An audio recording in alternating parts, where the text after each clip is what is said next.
Hi, my name's Amaryllis. I'm 3 years old, 13 hands, and only 932 pounds. A small horse. I walked into this strange barn not knowing what to think. It was hotter, quieter, and I didn't recognize anyone or anything. Nothing looked familiar. The place seemed tense and isolated. I knew I was far from home.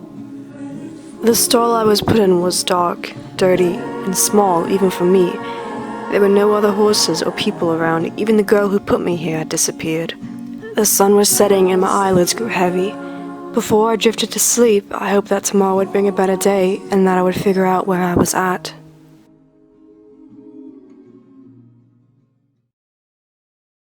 The next morning I woke up, I noticed it had gotten hotter, but the place didn't seem so quiet, almost as if there was a fresh start. My stomach was roaring with hunger, but my stall was empty. In the corner of my eye, I saw a young girl with a horse slowly approaching. I thought to myself, finally, another horse. The horse was tall, muscular, and very toned, the exact opposite of me.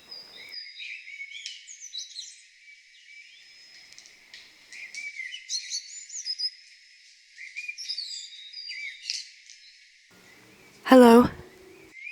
Oh, hey, didn't see you there. Oh, it's all right. What's your name? My name's Mariah. What's yours? Oh, Amaryllis. Well, that's a pretty name. Does it mean anything special? It's a type of flower. Cool, it's nice to meet you. It's nice to meet you too, but I was wondering, could you perhaps tell me where I'm at? You're at Beth's adoption barn. Beth's adoption barn? What's that? It's a place where horses with no homes go. People can come by and adopt them, almost like a pet store. Oh, but why am I the only horse here? Horses here come and go. You're not from here, are you? No, I'm from a small farm in England. I used to have a home there with Hasley. She was my owner. But her father lost his job and couldn't afford to keep me or the barn anymore, so they had to sell everything to get by. And now, I guess I'm here. Oh, I'm sorry to hear that. Well, who will I be sold to? It depends on who wants you. I see.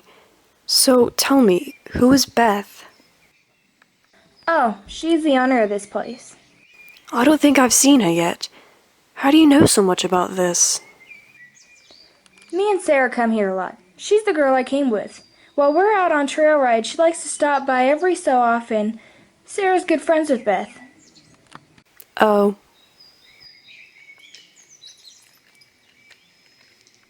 Oh, see, here comes Beth now.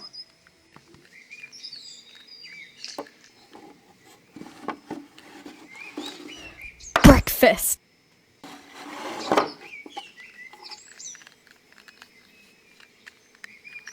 You didn't tell me she was rude.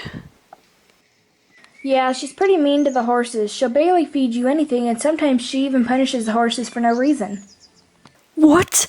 What kind of horrible place is this? Don't worry. Like I said, you'll be gone before you know it. She can't hurt you too bad. Okay, girl, let's go.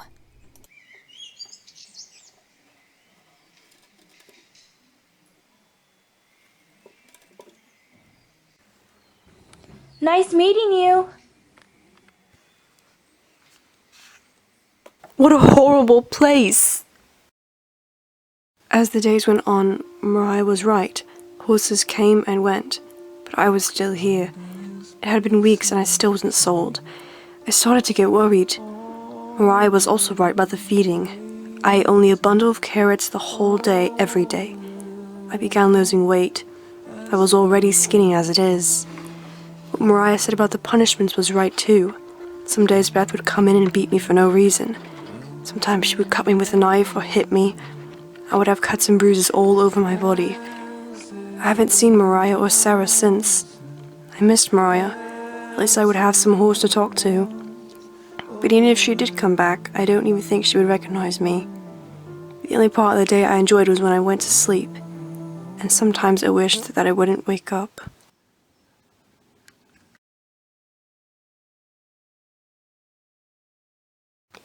So, that was my life. Wake up, barely eat, suffer in pain, sleep, and repeat. My body was deteriorating. I could feel my legs go weak and my whole body ache. I could barely stand on my own hooves. At that point, I knew nobody would buy me. I was too ugly to look at, and I would scare children if they saw me. I lost hope of ever seeing Mariah again. I stayed in that stall without no way of getting out. I missed the green fields, the chirping birds, the vibrant flowers. But there were no flowers here, not in this place. One morning I saw what I never thought I would see again, Mariah. I saw her trotting in the distance. She was still toned and tall as I remembered. Sarah left her by my stall as she did last time. I didn't understand why Sarah was friends with Beth. She was so cruel, so cold. Mariah was patiently waiting for Sarah to return. I could see in her eyes she was shocked to see me like this. She was about to say something to me, but then out of nowhere, my body collapsed. Oh my gosh, are you okay? Mariah tried to get loose to help me, but her halter was too tight. I wanted her to help me so badly. I just wanted to unlock my stall so I could run out and be free. But that wasn't what happened. Instead, I passed out. What's gotten into you, Mariah? Come on, Mariah.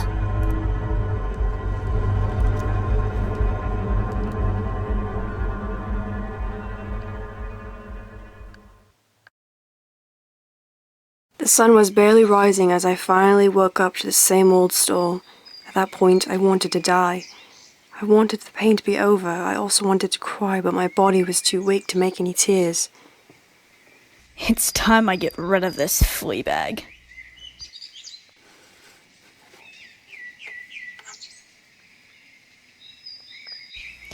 Come on, get up! I don't know how I did it, but I stood up.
I didn't know what was happening. I knew for sure I wasn't sold. Nobody wanted me, and that was a fact. I was afraid where I would be when I stepped out of that trailer. The drive was very short. It had to be very close to Beth's barn, but the surroundings were completely different. I had a bad feeling about this new place.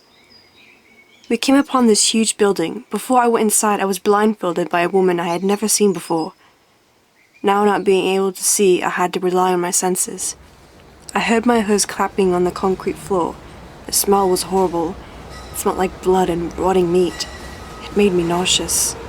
It was also very loud. I could hear machines all around me. I had no idea where I was at, but I kept walking.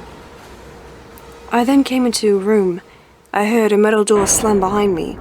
The smell wasn't as bad, and it was a lot quieter. I grew nervous and wanted to know where I was at.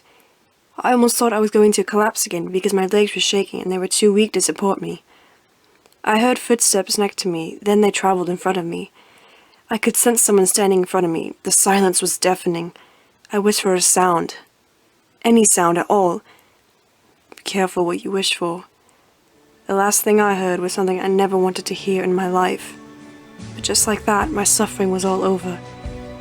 All the pain, the agony, the sadness I endured was all over just a couple of seconds. You come onto this world with nothing, and you leave with nothing. Some are buried under 6 feet of dirt, while others aren't as fortunate. I hoped day after day I could be free and see what it'd be like to walk on soft, lush grass again, or to have fresh hay in my store every morning just once more. But that wasn't my fate. This was my fate.